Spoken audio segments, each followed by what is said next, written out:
नमस्कार दोस्तों, स्वागत है आपका फिर से एक बार हमारे इस अमेजिंग से एक्सप्लेनेशन चैनल में। और अगर आपको कोई मूवी की एक्सप्लेनेशन चाहिए हो तो उसे कमेंट करके बताइए। तो चलिए शुरू करते हैं मूवी एक्सप्लेनेशन। तो मूवी के स्टार्टिंग में हमें एक हाई सिक्योर्ड जोन दिखाया जाता है जो कि हाईली सिक्योर्ड होता है। और तभी वहाँ से शीरो नाम का शख्स गुजर रहा होता है और वो पास में खड़ी 4x4 ऑटोमेटिक कार का डोर अनलॉक करके अंदर घुस जाता है। शीरो एक्चुअली एक चोर है जो ये गाड़ी चुराना चाहता है। वो इस कार को चुराता नहीं है, अंदर का जो भी सामान है वो चुराने लगता है, जैसे कि साउंड सिस्टम और डैशबोर्ड में पड़े कुछ चीज़ें।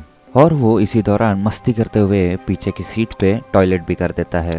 और ये सब होने के बाद जब वो बाहर निकलने की वो लाख कोशिश करता है बट डोर अनलॉक होने से रहा। फिर वो दूसरे डोर को ओपन करने की कोशिश करता है बट सारे डोर्स लॉक हो जाते हैं। शीरो अब बहुत ही डर गया था और वो उसके लात से फ्रंट मिरर तोड़ने की कोशिश करता है बट वो बहुत ही स्ट्रांग थी तो वो तोड़ने में असफल हो रहा था। उसे कार में पड़ा एक जैक मिलता है और वही जैक उठा के वो मिरर पे मारने लगता है। लेकिन ये ग्लास टूटे भी कैसे, ये बुलेट प्रूफ ग्लासेस थी तो टूटने से तो रही। इसके बाद से शीरो पीछे वाली सीट के डोर के प्लास्टिक के भाग को तोड़ देता है और उसके अंदर हाथ डाल के उसे खोलने की कोशिश करता है। और इसी दौरान उसके हाथ को बहुत ही गंभीर चोट लगती है।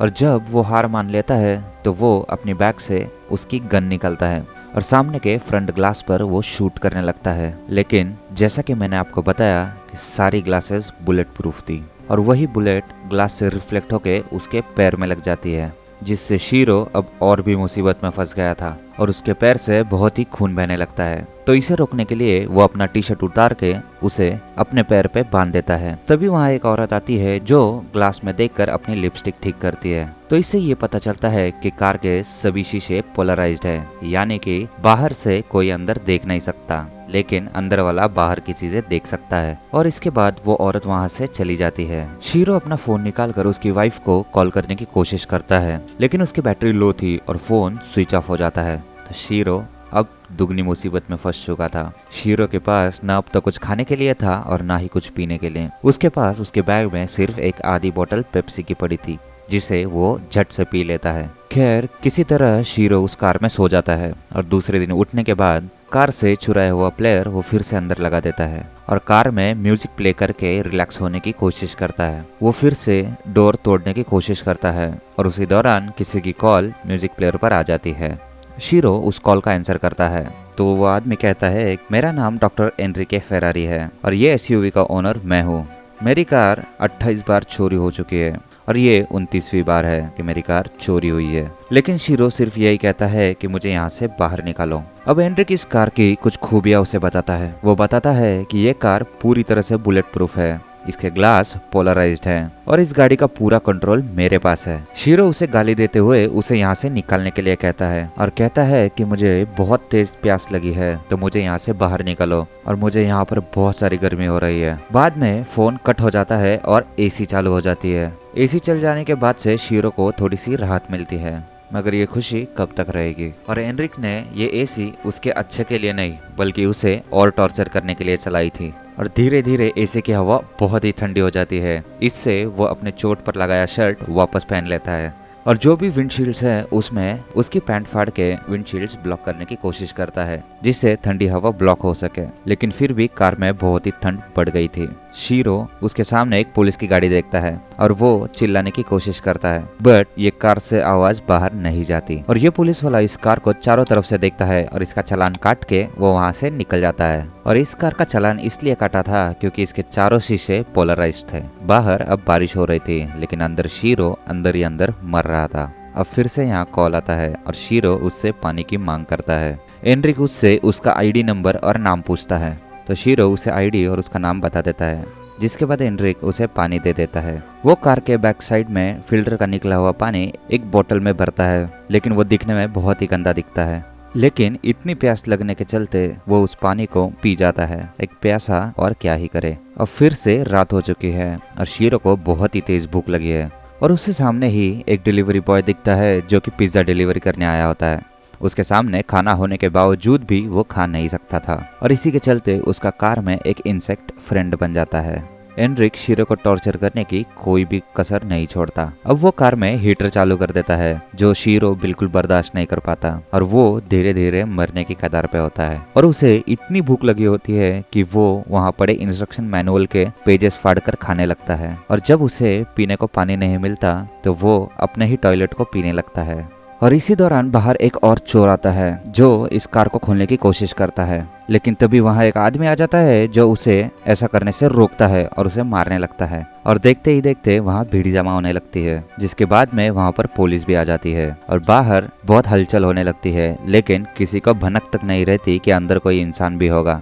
और रात होते ही जैसे उसे भूख कंट्रोल नहीं होती तो वो अपने साथी इंसेक्ट फ्रेंड को खाने की कोशिश करता है, लेकिन उसके मन में कुछ ऐसा आता है जिससे वो उसे नहीं खाता। और इसी दौरान बाहर एक कपल आते हैं जो साथ में इंटीमेट हो रहे होते हैं और वो कार को ही चिपक के इंटीमेट हो रहे थे, मगर शीरो उन्हें देखने के अलावा और कुछ नहीं कर सकता था। अगले दिन फिर से डॉक्टर एनरिक का कॉल आता है। वो शीरो को कहता है कि डैशबोर्ड के नीचे एक चॉकलेट पड़ा है। शीरो के उस चॉकलेट खाने के बाद वो अब थोड़ा बेहतर फील कर रहा था। शीरो अपने मोबाइल की बैटरी निकालकर बाहर धूप में रख देता है और बाहर सभी लोगों के रूटीन को देखने लगता है। काफी कोशिश करने के बाद आखिरकार शीरो उस डोर के इसमें थोड़ा सा छेद कर देता है, मगर वो छेद इतना छोटा होता है कि उससे कोई आवाज भी बाहर नहीं जा सकती थी। अब फिर से एनरिक का कॉल आता है और वो उसे कहता है कि मेरे पास इरिना और लियोनेल की न्यूज है। इन दोनों के नाम सुन के शीरो बहुत हैरान हो जाता है क्योंकि ये दोनों उसके बीवी और बच्चे थे, यानी कि फैमिली। तो शीरो उससे पूछता है कि तुम मेरे बच्चे और बीवी के बारे में कैसे जानते हो।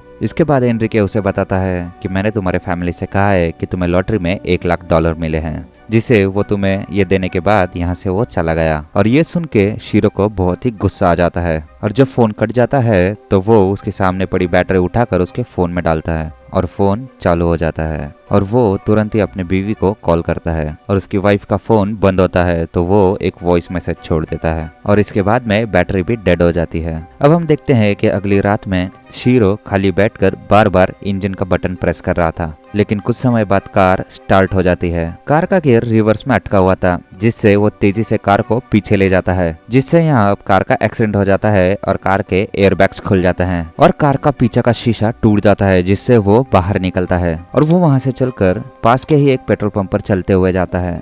उसकी हालत बहुत ही खराब थी और वो उस मॉल में जाकर पानी की बोतल और एक पिज्जा खाने लगता है, लेकिन तभी वहाँ का सिक्योरिटी गार्ड आकर उसे रोक देता है और कहता है कि इसके लिए तुम्हें पे करना होगा, मगर शीरो उसे गोली से मार देता है। लेकिन हमें यहाँ पर यह पता चलता है कि वो सपना देख रहा था। What a bad luck.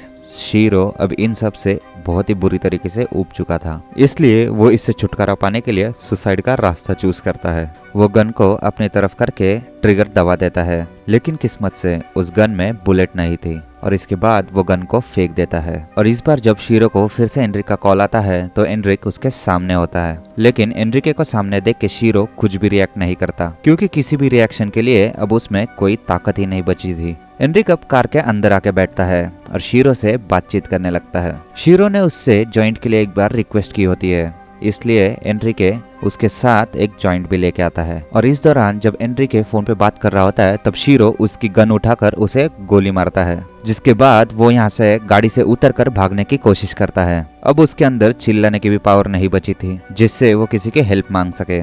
वो गन चला के इशारा करने की कोशिश करता है, लेकिन एनरिक को गोली छू कर निकल गई थी और एनरिक उसे पकड़कर पीटने लगता है, जिसके बाद वो शीरो को पकड़कर फिर से कार के अंदर ले जाता है। लेकिन इसी दौरान दूसरी तरफ से पुलिस वाला पेट्रोलिंग के लिए आया होता है जो उसे देख लेता है और वो एनरिके पे फायर कर देता है। इसके बाद वो पुलिस वाली एनरिक को गन नीचे रख कर उसे छोड़ने के लिए कहती है। एनरिक उससे कहता है कि ये हमारे आपस का मामला है तो आप बीच में ना ही पड़े। अब देखते ही देखते यहाँ पर काफी सारी पुलिस आ जाती है। कई सारे रिपोर्टर्स और लोग भी यहाँ इकट्ठा हो जाते हैं। अब यहाँ पर काफी बड़ी प्रॉब्लम खड़ी हो चुकी थी क्योंकि सभी लोग एक ही जगह पर मौजूद थे, क्योंकि एनरिक का जो प्लान था वो अब फेल हो चुका था, जिसके कारण एनरिक पे अब खून सवार हो चुका था। और एनरिके के समझौते के लिए यहाँ पे ऑफिसर एमेडियो को बुलाया जाता है जो हाल ही में रिटायर हुआ था। अब एमिडी और एनरिके के बीच में काफी सारी बातें होती है, लेकिन एनरिके मानने को तैयार ही नहीं था। यहाँ पे जितने भी लोग मौजूद थे उसमें से कुछ लोग एनरिके के साइड से थे और कुछ लोग उसके खिलाफ, क्योंकि ज्यादातर लोग जानते थे उन्हें भी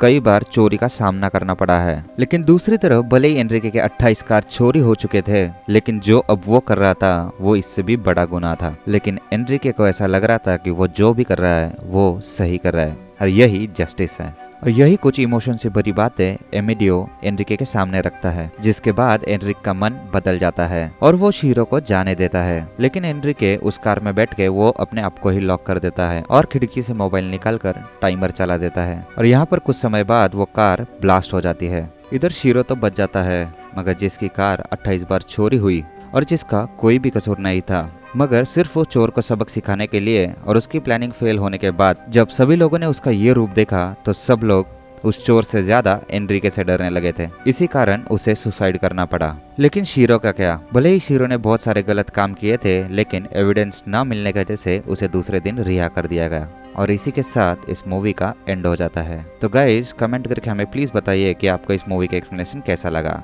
अगर आपको हमारी वीडियोस अच्छी लगती हो तो प्लीज सब्सक्राइब बटन प्रेस करके हमें हेल्प कीजिए। धन्यवाद।